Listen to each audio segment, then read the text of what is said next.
Good evening বন্ধুরা। কাজ থেকে বাড়ি ফিরেছি, কিছুক্ষণই হয়েছে। তো বাড়ি ফেরার পর থেকে শুরু করে দিয়েছে বাবার বাড়ি চলো, বাবার বাড়ি চলো। ওর বাবার বাড়ি কাছেই, হইনঘাটা, আমাদের বাড়ি থেকে 3 কিলোমিটার মতো। তো আমি জাস্ট ক্যাজুয়ালি বললাম যে ঠিক আছে চলো। ও ক্যাজুয়ালি আমি সিরিয়াসলি ভাবে যাও না, যেতে হবে আমি না, সিরিয়াসলি ভাবে বলিও নি যাওয়ার কথা। যেতে হবে না। তো আমার এই কথা শুনেই সে এখন রেডি হতে বসে গেছে, দেখাচ্ছি আমি। বাবার বাড়ি যাওয়ার কথা শুনে এই যে বিরাট খুশি। আমি বুঝি না, এটুকু 3 কিলোমিটার রাস্তা, সেইটুকু যাওয়ার জন্য নাকি আবার মেকআপ করতে হয়। মেকআপের সব সরঞ্জাম এই যে এখানে মোটেই ড্রয়ারে, মেকআপ করছি না, লিপস্টিক পরছি। এটাকে ড্রয়ারে এই যে না, এটাকে মোটেই মেকআপ বল না, এটাকে এই যে এখানে লিপস্টিক করা বলে। লিপস্টিক কতগুলো আমি আমি একবার না দেখাই না ড্রয়ারটা। যে ড্রয়ারে তো আমার জিনিস বলতে কিছু নেই। আমার এই যে ওইখান থেকেও দেখা যাচ্ছে, দেখুন ড্রেসিং টেবিলের সাইডগুলোতে এখানে আমার আমার কিচ্ছু নেই। ফালতু যাবতীয় কাজটা বলে রেডি হবে তাড়াতাড়ি। যাবতীয় যা কিছু আছে সব ওনার।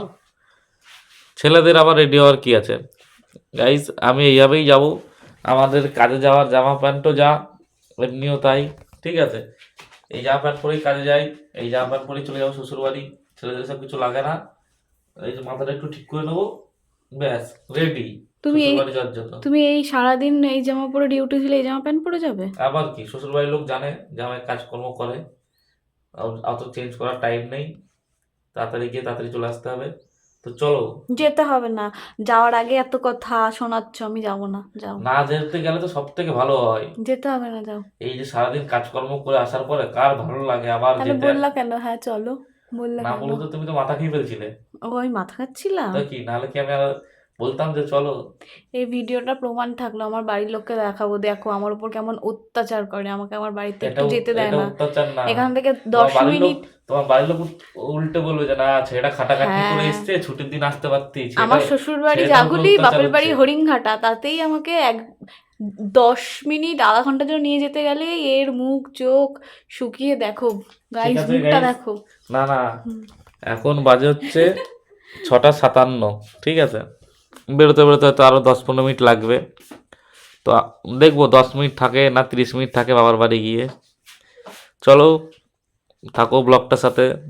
পরের দেখাচ্ছি কি হচ্ছে, আবার শ্বশুর বাড়িতে গিয়ে কি ভালো মন্দ হয়, সব কিছুই দেখাবো। চলো। চলো, বেরোচ্ছি আমি।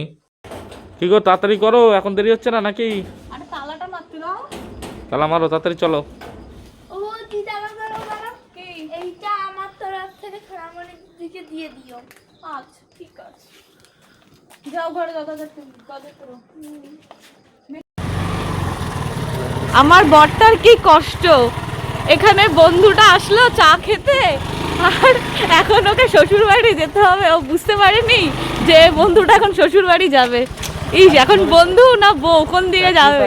নতুন কোন নতুন দিকে যখন যাবে বিয়ে হয়েছে, এখন? এখন তো বন্ধুকে ছাড় দিতেই হবে, কিছু করার নেই। আমার ইস, শ্বশুর বাড়ি এমন যাবে, মুভমেন্টে টাকাও বেরোনোর পরে। সময়।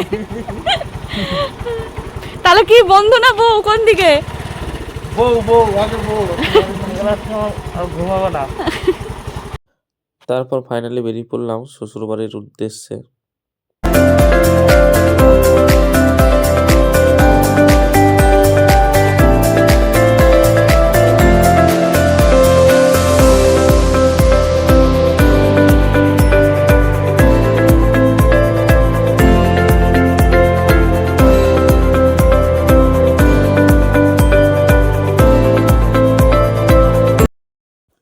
তারপরে আমরা দাঁড়িয়েছিলাম একটু সিঙ্গারা আর মিষ্টি নেওয়ার জন্য। তো গিয়ে দেখলাম গরম গরম সিঙ্গারা ভাজা হচ্ছে। তো আমরা সিঙ্গারা আর মিষ্টি নিয়ে নিলাম, নিয়ে আবার আমরা রওনা দিলাম শ্বশুরবাড়ির উদ্দেশ্যে। তো কিছুক্ষণ যাওয়ার পরেই আমরা চলে আসলাম শ্বশুরবাড়িতে আমার। দেখো, যখন 7টা 41 বাজে তখন আমরা শ্বশুরবাড়িতে ঢুকে যাই।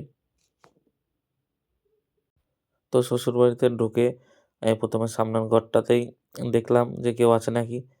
দেখলাম যে আমার জেঠি শাশুড়ি মা ঘুমাচ্ছেন। তো আমি ওনাকে আর ডাকলাম না, না ডেকে আমি তার পাশের ঘরেই ঢুকে গেলাম। আসো, বসে পড়ো। তাকাও দেখি, গরম গরম পাটি সাপটা জামাইয়ের জন্য হচ্ছে। পুড়েও গেছে একটা। কি দিয়ে এটা? ক্ষীর। পোড়া পোড়াই ভাল লাগে খেতে। ও জামাই আবার হাত লাগিয়েও দিল বসতে বসতে। এই না হলে জামাই, এটাই তো, এটা হলো আমার জামাই। তোমারই জামাই।